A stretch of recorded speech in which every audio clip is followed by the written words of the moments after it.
guys, Tomboy61, and today we have the all-new legendary tier ship Stalingrad, a heavy Soviet cruiser for review. This ship is very interesting and one that is going to hold a special place in my heart. If you're interested in the ship, it is not currently available in the game. It will be released in about 2 more weeks, in week 3 of this update. Right now, Wargaming has given it to me and the other CCs as sort of a preview and to review, which is a nice segue to say, of course, they did that, so this does kind of make this video sponsored by Wargaming, if you will, because they are giving me access that they aren't giving other people, so I do want to keep those disclosures open. Anyway, Stalingrad, what we're doing today, we'll be talking through the commander, the build, the mods, the consumables, what we think of the ship, of course, going through the stats, showing off the armor, doing all those things. So if you're interested in stuff like that, make sure you stay tuned. And hey, maybe go hit the like button down below if you wish you could have the Stalingrad in your port right now, or if you think Wargaming shouldn't give it to anyone, maybe hit the dislike button. I don't know, or you could just disregard the dislike button. Anyways, let's go ahead and talk through this ship. And first things first, let's lead off with the commander. We're going to be running Nikolai Kuznetsov with the Nikolai von Essen and Francisco Membelli as the inspirations. Of course, von Essen is going to increase the minimum ricochet angle of your ship's AP shells, and Membelli, well, he's going to reduce the reload time on this cruiser. Kuznetsov's base trait, Follow the Sun, is going to increase the main battery's range. And then as far as the other skills, we're using Beyond Range to get an extra range on the ship. Intuitive to get that radar indicator, as well as increasing the sonar and radar duration. Then Punch Through to kind of emphasize more, increase the armor piercing capability and the maximum damage of the cruiser's AP shells, which you will want, because the one and only thing you can do in this ship is fire AP. There's no HE, there's no torpedoes. Next skill we're going to be running is going to be Steer Clear, which is going to reduce your rudder shift time and your steering gear repair time. And finally, we are also running Fully Packed to get that extra radar and extra heals.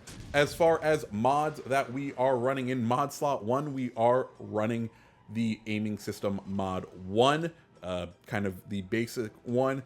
In the next slot, I did try out steering gears, but I kind of ended up going with propulsion mod, and that's because if you play this game at long range and you need to be out maneuvering in open ocean, you definitely have enough time with propulsion mod to throw it into full reverse, slow down, and kind of juke out any long range shells, which is very useful. Then we're running concealment mod, and finally we are running main battery mod 3 to help reduce that reload time even more. With that said, let's also now dive into the consumables, and you'll notice there is only 3, and this is a small pet peeve of mine, because I think if you're in a legendary ship, it should be legendary with the amount of utility you have. There should not be an open slot on the D-pad. I should be able to fat finger my way into accidentally activating one of the things when I didn't mean to, because it's different on the up on this and the heel on that. Like, I should be able to fat finger something no matter which D-pad I press. Anyways, main damage control party, it's going to last 5 seconds with a reload time of 58.8 seconds. Radar, it's going to be a 11.7 kilometer radar, a nice and long range radar we have there. It's going to last 21 seconds with a reload time of 176.4 seconds. And with Fully Packed, we're going to get that extra charge, bringing it up to 3. Repair party, you're going to repair 324 damage per second. It's going to last 28 seconds, giving you a reload time of 78.4 seconds. And also we get that bonus charge on here, going from 2 to 3. With all that said, now let's get into what is probably what you really want to know, and that is the stats of this vessel. So first things first, HP, you're looking at 65,000 hit points, a massive amount, in the largest of any of the legendary cruisers. Armor thickness, well, it's going to have a minimum armor thickness of 6 millimeters and a maximum of 617. And now let's go ahead and look at that beautiful armor, and you can see it is a very well-armored cruiser. Things to notice, it does have an icebreaker hull. The lower part of that icebreaker hull is going to be 50 millimeters. That top portion is going to be 32 millimeters.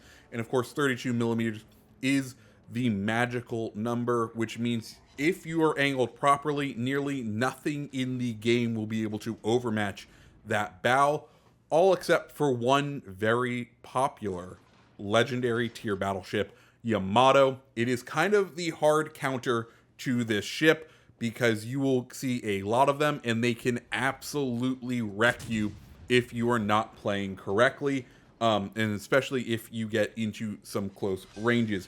Deck armor of the vessel, well, in the front and rear, you still have that 32 millimeters of deck armor.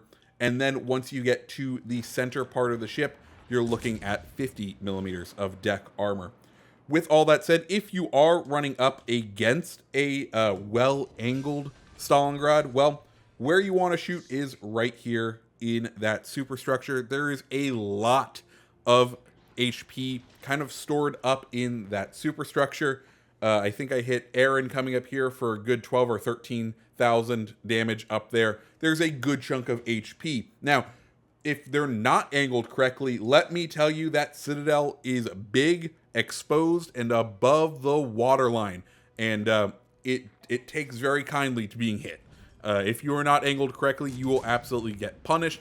The way I kind of looked at it is if I could get all three guns on target to someone, they could Citadel me. That's the best way to think about it in this ship. If you look, it doesn't have that magic spacing between it. It's not narrower than the ship, and it's exposed. So you will get slapped if you are not angled correctly in this ship, which is good because it needs weaknesses, and this is its major weakness. So that's the armor view. Now let's go ahead and keep on rolling through the rest of the stats. Torpedo reduction, you're looking at a 25% reduction. Main battery is the star of this vessel. Three 3-barreled 305 millimeter guns with a firing range on our build of 19.6 kilometers. With the right build, you could absolutely get this to over 20, which is absolutely insane. Reload time on those guns, 16.9 seconds, giving you 32 shells per minute. 180 time on the guns, 34.5 seconds. Now, we did talk earlier, there is no HE. So the only thing you're going to be firing is AP. With our build, 8,925 damage, giving you a DPM of 285,000 per minute. Secondaries, you're going to have 6 2-barreled guns with a range of 5.2 kilometers. Reload time on those guns, 4 seconds, with a damage of 1,800. And guess what? They do actually know HE exists because these guns have an 8% chance to set fire. You do not have any torpedoes to speak of, so we don't have any stats for torpedoes. AA, well, this is actually a pretty decent AA ship.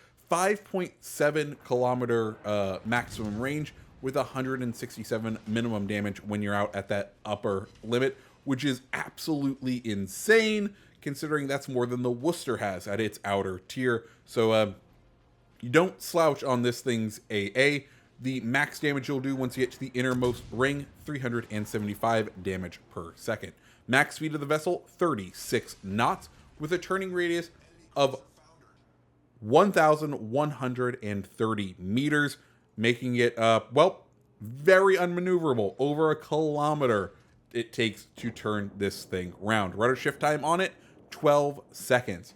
Let's finally wrap this up with concealment. 13 kilometers by sea, 8.1 by air, and 11.7 when you are in smoke. And that really wraps up the stats. It's a very interesting ship. So now let's go ahead and get into a match so I can talk through my thoughts and kind of commentate over the match. So here we are on Crash Zone, and this is actually my first game in the Stalingrad, and it just went way better than I was expecting, so I figured I would go ahead and feature it. Now, Stalingrad has a very particular playstyle, and that is, it's a battleship. I know, it says it's a cruiser, but the way it has armor, the way it has range, it is very much a battleship kind of style. It is a maneuverable battleship, but it is one that definitely plays more battleship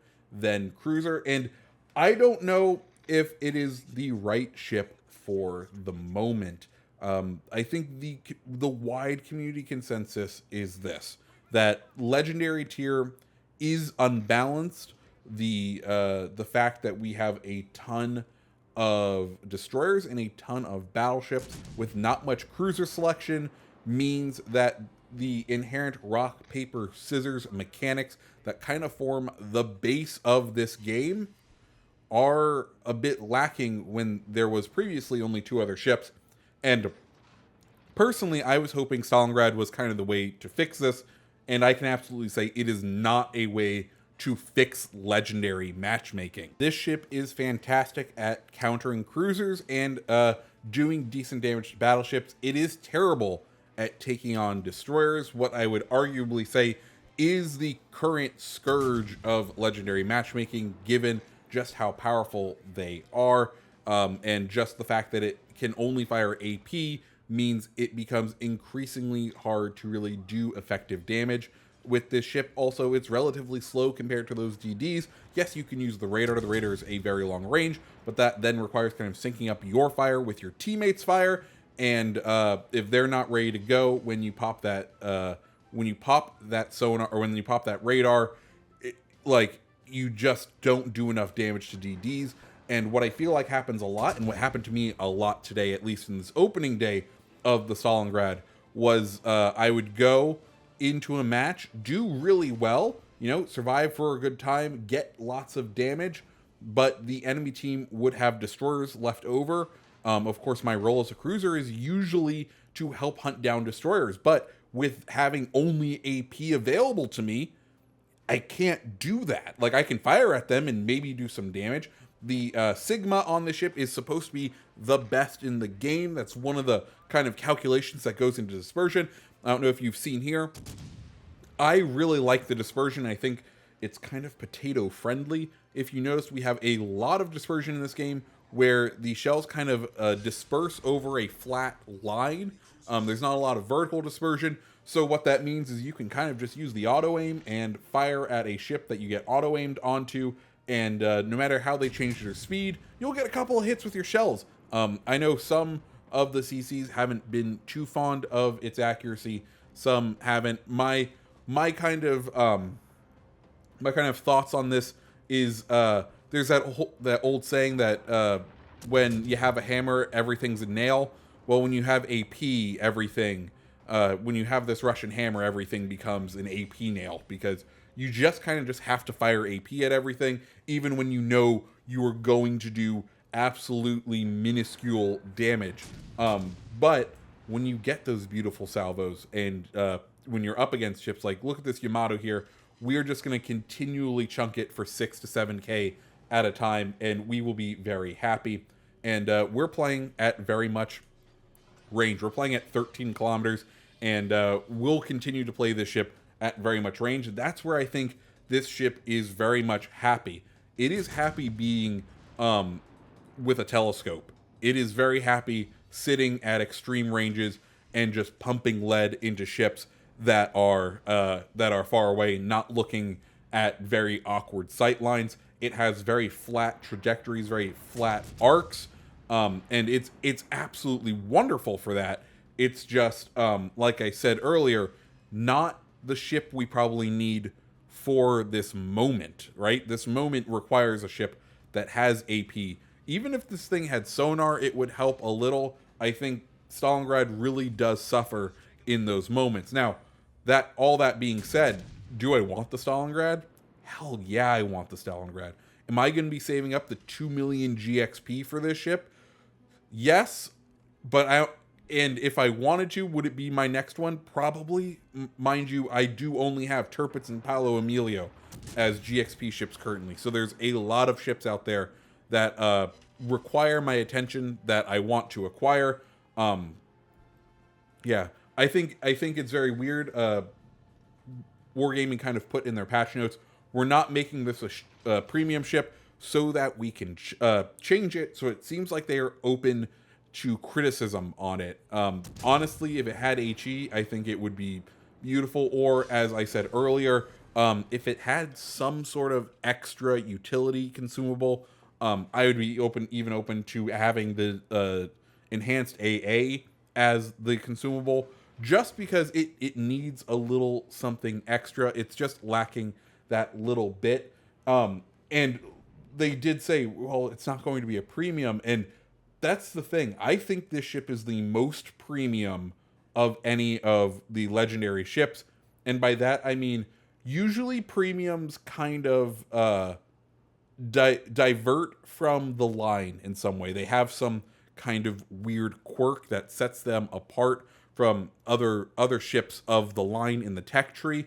And I feel like all of the other legendary vessels do very much kind of follow what their tech tree line is, right? The Grosse Kernfürst is very much a very big Bismarck, right? The Alaska is just a bigger Baltimore. Like, they're all very similar to the ships that precede them. Stalingrad is not. She only has AP. She only can kind of position herself at long range and take these long range AP shots. It really is kind of a premium in that kind of design sense that you really don't think about for many other vessels. Anyways, as far as the playstyle I've been employing, I've had the most success when I'm out on a flank, when I'm able to position myself well, to have these long lines of sight, to have access to enemy broadsides, because you can just absolutely chunk and chunk and chunk away, and there really isn't anything the enemy can do, especially when you're outranging some of these battleships. That's the beauty of Stalingrad. She can absolutely outrange some of these people in a lot of the ships, and you can absolutely kind of help with that. And that's where she plays well, because when you're at farther range, it's way easier to keep yourself angled to a lot more ships. And that's the one thing we were talking about earlier. Her weakness is that side armor. She can absolutely just get deleted if she gets hit in her sides with AP, and you're not angled correctly. You can absolutely have a very bad day. But when you're angled incorrectly at long range, you're going just to do some big damage to people, and that's why I'm absolutely enjoying her, and I'm absolutely loving her. So yeah, those are kind of my thoughts on the Stalingrad.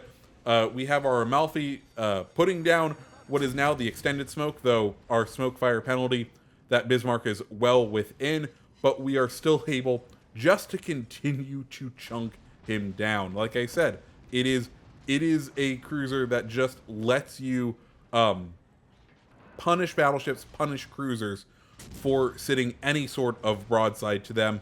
But you don't have HE, so that's kind of the trade-off you have in this vessel. And with that, it means you won't be able to hunt those DDs, like we said earlier. It really is kind of unfortunate, because we needed a vessel to meet the moment, and this sadly is not going to meet the moment, but that doesn't make it any less of a great and fun ship to play. Like I said earlier, this ship is definitely now on my must-get GXP ships. It is the most fun I've had in Legendary tier in a very long time, but I think just the way you have to end up playing it leaves something to be desired. It is, like I said earlier, a very long-range ship, one that you need to be out on the flanks, and a lot of times if you are out on the flanks, it doesn't inspire your team to push in. It doesn't inspire them to play the best. So if you don't lead kind of the charge, then they won't either. And when that happens, your team kind of just languishes in the back, and you can absolutely guarantee that when your team languishes, the red team will always be pushing in and exploiting that weakness. And that's the one sad thing, but still, the Stalingrad like is the most fun I've had in Legendary tier. It is the next one I really do want. If you're thinking about buying it, just grind for it. Just grind for it. It is not worth the money you have to pay to convert GXP. Just grind for it. It is available for free. And I can't wait to see more of these things out there. I just hope maybe we get a little bit of a tune on it, because yeah, it needs just a little bit of something extra to push it over the top. But yeah, guys, that's the Stalingrad. Let me know what you think. Put your comments down below as always, and I hope you guys have a great rest of your day. See ya.